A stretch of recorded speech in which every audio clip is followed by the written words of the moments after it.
mi parte más masoquista la he echado un poquito de menos, el levantarse temprano a ver el Gran Premio de Australia, pero no es lo mismo, ¿verdad? Que no sea la primera carrera del año. No, no es lo mismo, no es lo mismo. He de decir que cuando yo viajaba a Australia, bueno, me acuerdo algunos años que nos sacaban un vuelo que después de no sé cuántas horas, de 28 horas, llegabas a Australia y llegabas a las 7 de la mañana. Eso, si alguien va a viajar a Australia de turismo alguna vez, no lo hagáis nunca. Nunca lleguéis a las 7 de la mañana. Hay que tratar de cuadrar el vuelo para que te llegue por la tarde. Porque cuando llegas a las 7 de la mañana y pasas todos los papeleos, todas las historias que hay que pasar, pues claro, llegas al hotel a las 10 y tienes todo el día por delante. Y la frase típica que decíamos siempre cuando estás en horarios cambiados es: hay que aguantar. Hay que aguantar, porque claro, te tienes que adaptar al horario de ellos, ¿no? Y el problema es que hay muchas tentaciones, porque tratas de estar siempre fuera, haciendo cosas, porque si vas al hotel, pues lo típico es que te echas un poquito así en la cama, ¡pah! Y ya está, te duermes. Y entonces luego por la noche estás despierto como un búho, ¿no? Entonces había que aguantar, había que aguantar. Pero, ¿ves? En ese sentido he hecho un poco de menos esos esfuerzos que teníamos que hacer, porque al menos estabas en el sitio, ¿no? Y era siempre muy emocionante, sobre todo cuando llegaba a Australia, que era la primera carrera. Para la gente que no lo sepa, Antonio, el viaje a Australia es el peor que puedes hacer. Si dices a cualquier parte del mundo, ¿cuál es la peor combinación de vuelos que puedo hacer? Australia. Mira, yo te voy a decir un viaje que me dolía más. ¿Sí? A ver. Y era el de Corea. ¿Corea peor? Tiene su explicación. Porque Australia, dentro de lo que cabes, viajas en avión y vas en avión hasta el aeropuerto de Melbourne, donde luego solamente tienes, me parece que eran 10, 14 kilómetros a la ciudad. Pero es que tú llegabas a Seúl y llegaras donde llegaras, aunque cogieras otro vuelo, aunque hicieras lo que hicieras, luego tenías que trasladarte hasta Mokpo, que era donde estaba el circuito de Corea. Y eso yo me acuerdo, después de meterte, yo qué sé, 16, 18 horas de aviones, y llegabas a Seúl, cogías un coche alquilado y conducías tú durante 5 horas para llegar a Mokpo. Y eso sí que era una paliza monumental. Y el de Australia también hay que decir que como era el primero, pues lo hacías de otra forma, ¿no? Era como la gran aventura, era el comienzo, el primer día de cole. Y entonces lo llevabas más o menos bien. Yo me acuerdo el primer año que fui, el año 2004, que, claro, en mi vida había ido a Australia. Había viajado, pues, ¿qué había viajado yo? Pues había ido a Sudamérica,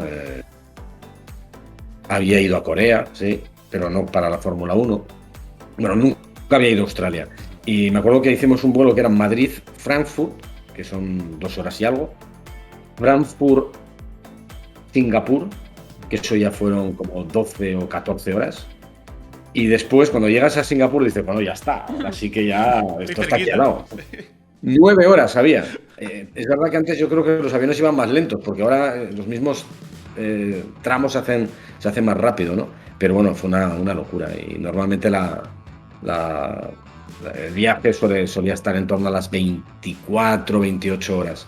Era muy gracioso hablar con los compañeros de Argentina, que te contaban que ellos tenían 2 opciones, una buena y una mala.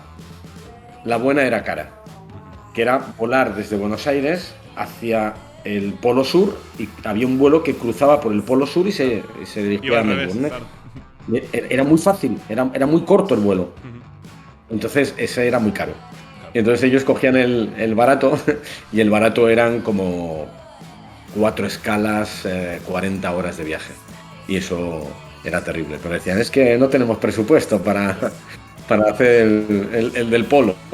Y entonces tenían que tirarse muchísimas horas. Pero bueno, insisto, como era el primero, casi todo el mundo lo llevaba bien. Justamente has mencionado antes, Antonio, el primero del primero, ¿vale? Que era la primera carrera del año, pero la primera temporada que hiciste de Fórmula 1, ¿cómo fue ese viaje al Gran Premio de Australia? Yo te diría que el problema no fue solo el viaje, el problema fue llegar hasta ese primer viaje, ¿no? Todo lo que yo tuve que vivir, todo lo que yo tuve que hacer, lo que tuve que organizar, todos los líos, los marrones en los que me metieron. Para los que no hayan seguido mucho mi historia, a ver, yo era el jefe de deportes de informativos en Telecinco, y y de buenas a primeras la Fórmula 1 llegó a Telecinco y en vez de dárselo al equipo de gente que llevaba los programas de motor, pues decidieron, Pablo Basile, que era el consejero delegado y que sigue siéndolo todavía, decidió que lo llevara a informativos. Entonces, informativos, mi jefe me dijo, Antonio, organiza esto. Y entonces yo en principio iba a ser el director, iba a organizarlo. Pero me fueron lloviendo los encargos, ¿no? Un buen día me dice, organízalo, plantéanos un proyecto, piensa en un equipo. Entonces, vale, yo iba trabajando, iba viendo cosas y tal, contrarreloj. Y me llamaban al despacho de mi jefe. Antonio, por cierto, hemos decidido que presentas tú también. El programa previo que hagamos, lo presentas tú.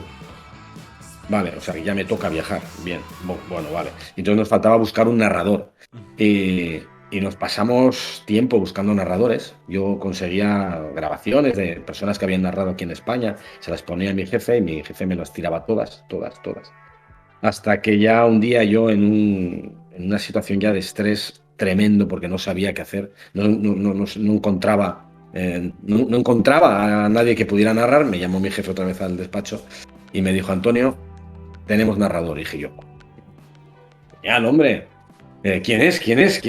Pero ¿ha narrado Fórmula 1? Y dice, no, pero ¿quién es? Entonces me puso un vídeo, me acuerdo de toda mi vida, apretó un botón, ¡pam! Y aparecieron imágenes de ciclismo, de un Giro de Italia del año 1995, que había narrado yo.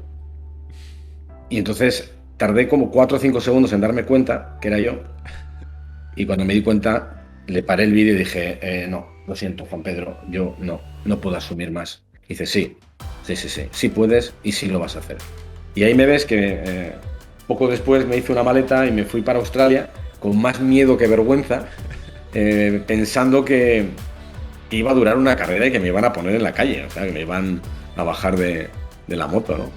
Y llegamos a un equipo muy pequeño, creo que tenemos una foto por ahí, el equipo que lo componíamos, que éramos 4 gatos a intentar hacer lo mismo que hacía entonces la TC1, pero sin chica. Mi chica era Víctor Seara, que está ahí en la foto. Y bueno, salió bien.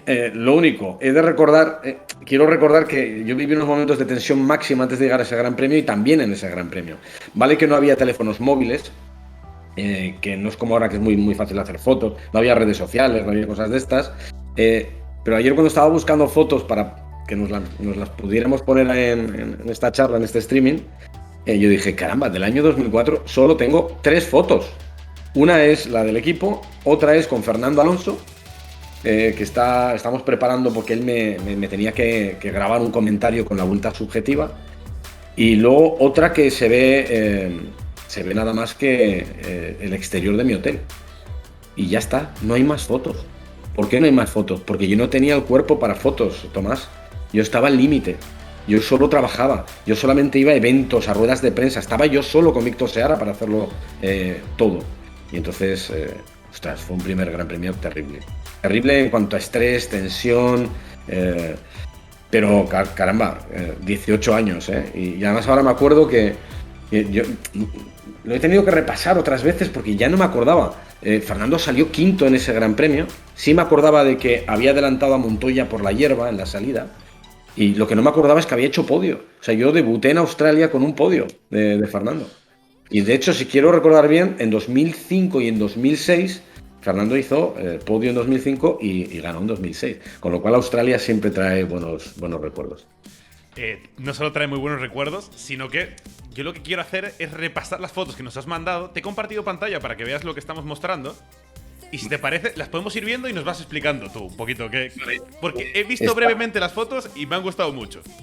A ver. Es que ¿está ahora la de Fernando? Sí. Quiero entender. Vale. Sí. Bueno, esa fue una movida gordísima. Porque tú imagínate, mi primer Gran Premio.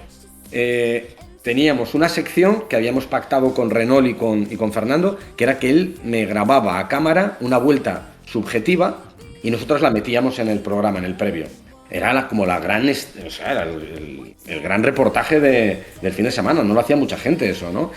Metían cámaras subjetivas, pero no metían al piloto comentándolas. Y estaba patrocinado, la sección estaba patrocinada.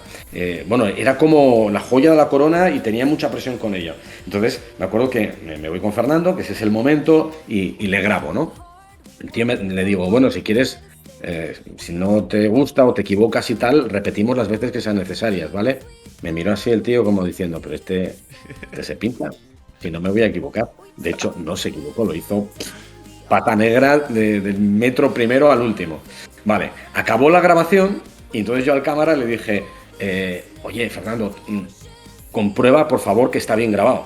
Entonces lo comprobó y dice, sí, sonido perfecto, imagen perfecta. Y yo, vale. Bueno, una de las tareas que tenía, que era de las más importantes, le pongo ya el tic. Y me acuerdo que poco después de grabar a Fernando, apareció un protagonista. Y entonces grabamos al protagonista. Corre, venga, vamos a grabarle, pam, y le grabamos. Y entonces ya nos vamos a ir al enlace. Teníamos que hacer un compactado de imágenes. Y ya yo vi al cámara un poco preocupado. Porque por el camino iba conectando la cámara y dándole al play en la cámara, que eso los operadores de cámara no lo hacían nunca entonces porque eran con cinta y eso desgastaba la cinta, no lo hacían nunca, esperaban a llegar, pero le veía yo nervioso y me dice, ay Antonio, creo que tenemos un problema. Y yo, ¿qué problema? Dice, como hemos grabado este protagonista, pues resulta que como confirmamos que estaba bien grabado lo de Fernando, no lo puse en el punto, me he cargado la grabación, la parte final de la grabación. Y yo, ¿perdona? ¿Me estás bromeando? Y dicen, no está. No, me he cargado. Faltan el último minuto. Yo, primer gran premio, sección patrocinada, que se iba a ir a la porra. Total, que llamé a la jefa de prensa de Renault, que se llamaba Patricia Spinelli. Muchos la conocían como la Rottweiler, porque era terrible. Y la explico. Y yo, mira Patricia, perdona, pero es que hemos tenido un problema técnico y la parte final de la grabación con Fernando no está. Bueno, me cayó una bronca. Me dice, pero Antonio, ¿pero qué me estás contando? Tú tienes que ser responsable de que tu equipamiento técnico esté bien. Claro, yo tampoco quería echarle la bulla a mi cámara. Y dice, Fernando está en el hotel. Y yo, Dios, ya no había tiempo. O sea, es que era sábado, como las 7 de la tarde, y lo emitíamos al día siguiente. Y dice, espérate a ver qué puedo hacer. Ostras, llamó a Fernando y Fernando volvió del hotel al circuito para hacer la grabación. Sí. Y yo dije, buah, hemos empezado como el culo. Le digo yo, tío, Fernando, lo siento mucho. Y dice, no pasa nada. Pero, joder, me has hecho venir desde el hotel. Primer día de Gran Premio. Brutal. Quizá por eso fue un podio y no una victoria. No, broma. Lo que pasa es que como luego le traje suerte. A ver, Fernando es muy de estas cosas, ¿eh? Sí. Pues he hecho podio, pues es que hay que repetir las cosas anteriores. Y a lo mejor fue eso también un motivo por el que nos llevamos bien, ¿no? Porque aparentemente no le traía mala suerte. ¿Qué forma de empezar? O sea, todo esto que nos has contado ni siquiera es la primera carrera. O sea, ni siquiera el momento de narrar, de presentar el día del máximo audiencia. La primera carrera fue divertida también. O sea, el día siguiente fue muy divertido porque primera carrera. O sea, yo había narrado ciclismo, había narrado fútbol, nunca había narrado una carrera de Fórmula 1 y para mí era un reto porque era en una televisión, en Telecinco, máxima expectación y tal. A ver, era horario de Australia, pero bueno. En los días previos había calculado el tiempo que yo invertía en ir desde la parrilla hasta la cabina, porque eso no lo hacía nadie en la Fórmula 1, no lo ha hecho nadie, que el narrador sea el que esté ahí abajo. Entonces, claro, la distancia desde la parrilla hasta las cabinas en Albert Park es grande, muy grande. Y además, al final, tenías que subir a unas torres, las cabinas estaban elevadas y había que subir varios tramos de escalera, ¿no? Entonces yo lo practicaba, iba muy justo, en las prácticas iba muy justo. Digo, ostras, yo voy a tener 10 minutos y estoy tardando 9 y algo, o sea, tela. Y bueno, total que el día de la carrera terminé el previo, salí corriendo como alma que lleva el diablo, subí las escaleras, llegué a la cabina, no tenía aire, me pongo los cascos, estaba Margené, me acuerdo, Margené en la primera carrera, y entonces me dice, Antonio, venga, 40 segundos y empiezas. cogiendo aire, ostras, el pulso disparado entre el nerviosismo que tenía y la carrera, pues estaba, ostras, adrenalina a tope. Y entonces empiezo a narrar, ahí estábamos, la salida, pam, pam, pam, pam. En la salida, lo que os digo, Fernando adelanta a Montoya por la hierba, yo dije, Dios, por la hierba, Fernando y tal. Y de repente empiezan a hablarme desde Madrid por el pinganillo y me dicen, Antonio, suena mal, tu micro suena mal. Y yo seguía narrando, no, suena mal, que te cambie, Gonzalo, que te cambie los auriculares. Gonzalo, que era mi compañero, Gonzalo Serrano. Y entonces yo le decía a Gonzalo que me diera los auriculares. Y Gonzalo me decía que no. Claro, a Marc no se los quería quitar. Y entonces yo narraba y dice, no, suena mal. Y yo al técnico le decía, oye, está sonando horrible. Y entonces, de repente, al pobre Marc Gené le quitan los auriculares, me los ponen a mí y veo a Marc sin auriculares y yo con los auriculares de Marc. Total, que sigue sonando mal, no sabemos por qué. Y el técnico de sonido ya no está en la cabina. Con lo cual me salgo fuera de la cabina y le veo fuera. Entonces yo me veo en mi primer Gran Premio, en la vuelta 2 o 3 del Gran Premio, fuera de la cabina sin narrar. Y yo dije, Dios, esto es un desastre.